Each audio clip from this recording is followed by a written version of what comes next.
Salut, bonjour à tous. Le 9 août 2019, je vous fais une vidéo. Il n'y a pas beaucoup de changements, mais comme ça évolue de façon normale, c'est-à-dire que ça s'aggrave en général, ça vaut la peine d'en faire une.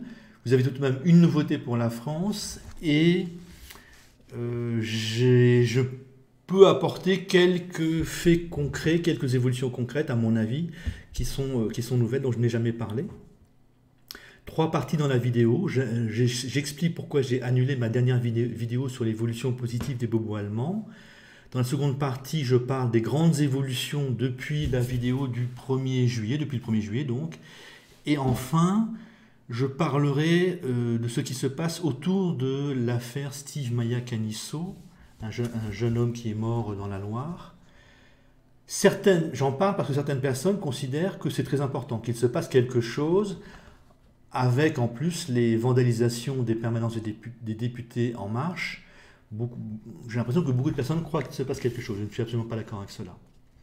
Donc je commence. J'ai supprimé, donc j'avais dit, les bobos allemands commencent à changer parce qu'un magazine féministe ose décrire les problèmes posés par les qui vous savez. Les qui vous.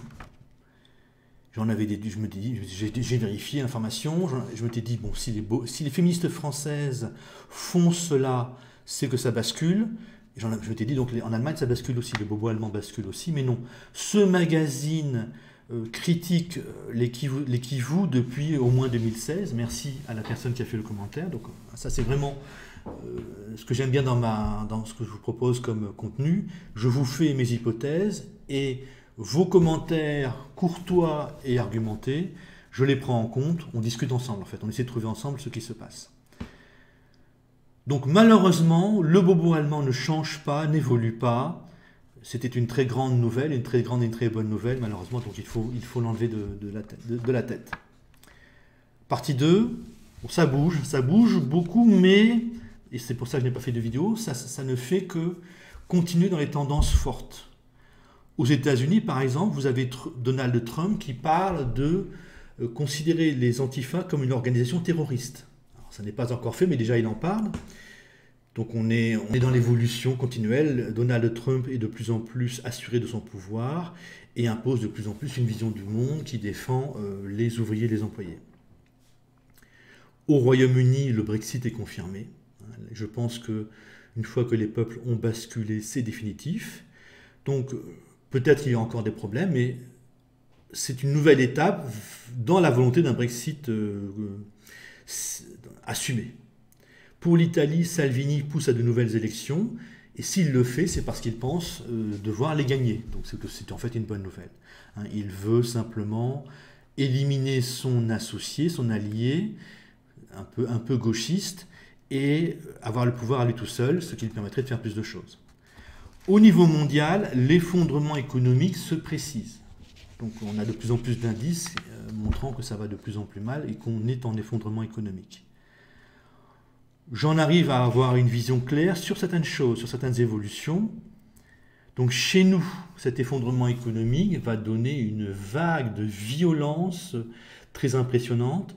On en est en juillet 2019 apparemment à 2 personnes poignardées par jour. Donc si on a un effondrement économique, ça va être hallucinant. Donc ce que nous risquons, c'est une vague de violence de droit commun.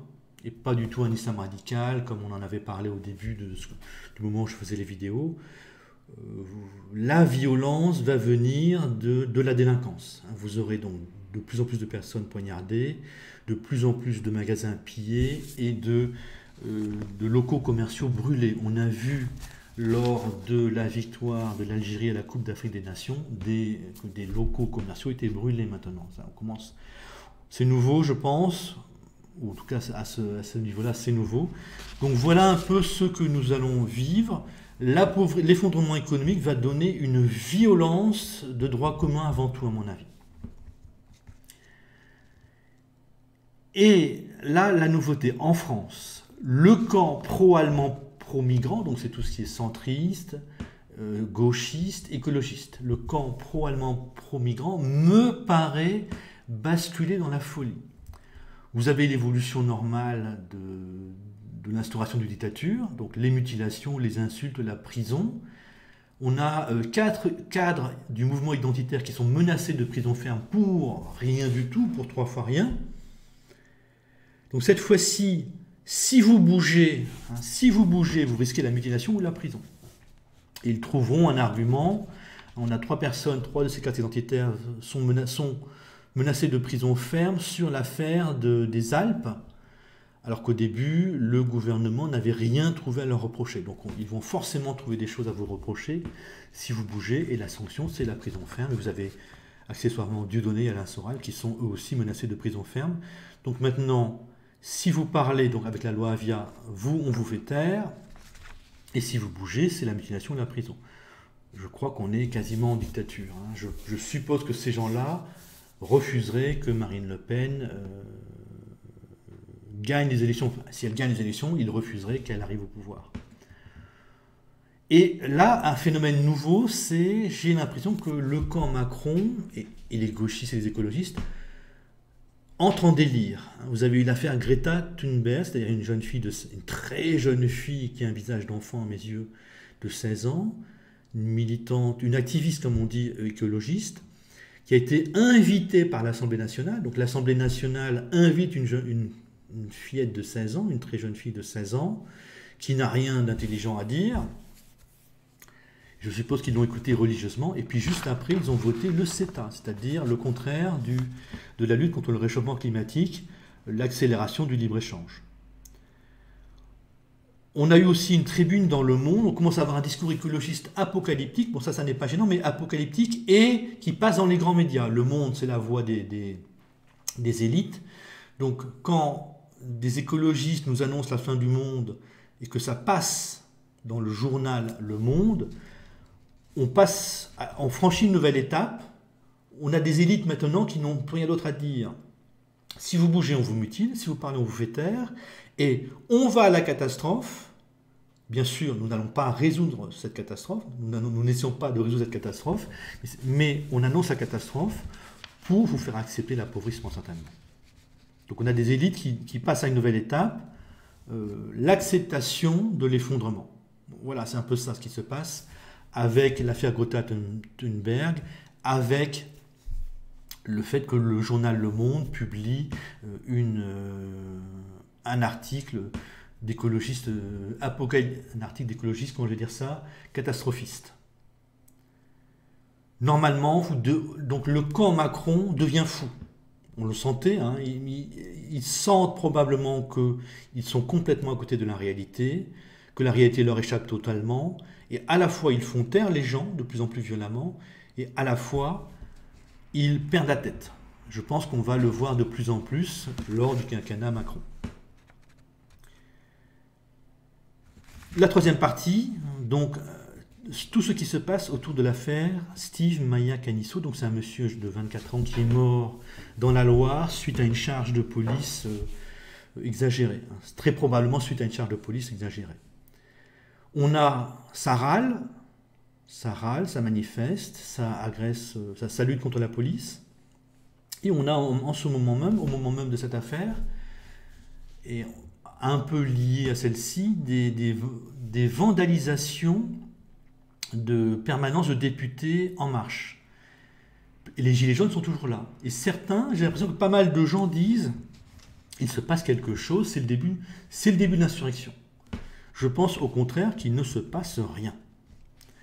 Donc pour les permanences de députés vandalisées, assez souvent c'est par les agriculteurs. Les agriculteurs, ça doit être 1 ou 2% de la population active. Les agriculteurs qui vont souffrir ou qui vont disparaître, être sacrifiés par le traité du CETA, c'est encore moins de personnes. On a l'habitude de sacrifier les agriculteurs. On a l'habitude de les laisser être violents. Et je pense que la seule chose qui va changer, c'est que comme les gens d'En Marche sont des gens élus par les gens des villes et que les agriculteurs ne pèsent plus rien, les députés En Marche ne vont pas accepter que leur permanence soit vandalisée par des agriculteurs. C'est tout. Sinon, les agriculteurs ne pèsent plus rien. Pour les protestations autour de la mort de Steve Maia Caniço, produites en bonne partie par l'extrême gauche, en tout cas l'extrême gauche s'appuie sur cette mort pour faire des choses. J'ai vu à une manifestation d'hommage de sa mort le drapeau de la CGT. Mais qu'est-ce qu'il fait là? Je dirais que c'est l'extrême gauche qui bouge, qui s'appuie sur cette mort pour faire des choses. Mais on a vu avec l'affaire Clément Méric qu'il ne s'est rien passé. L'extrême gauche ou la gauche a eu beau faire des choses, il ne s'est rien passé. Là, vous avez un gouvernement qui est gêné.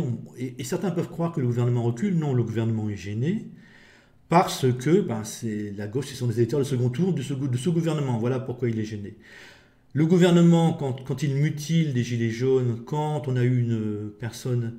Madame Zineb Redouane qui est morte d'un coup de flashball dans la figure, le gouvernement continue d'insulter les gilets jaunes parce que c'est des ouvriers, des employés.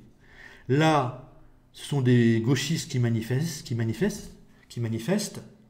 c'est des électeurs de second tour du gouvernement, le gouvernement est gêné. On n'a pas le mépris habituel, à l'égard des Français, mais des Français ça veut dire des ouvriers, des employés, ni à l'égard des gilets jaunes. En plus, donc ça bouge, mais cette mort s'est passée à Nantes, Nantes qui est une zone où Nantes, la Bretagne, zone où l'extrême gauche, ça ne veut plus rien dire aujourd'hui, l'extrême gauche, est forte. Donc, rien non plus. La mort de Clément Méric n'a strictement rien changé.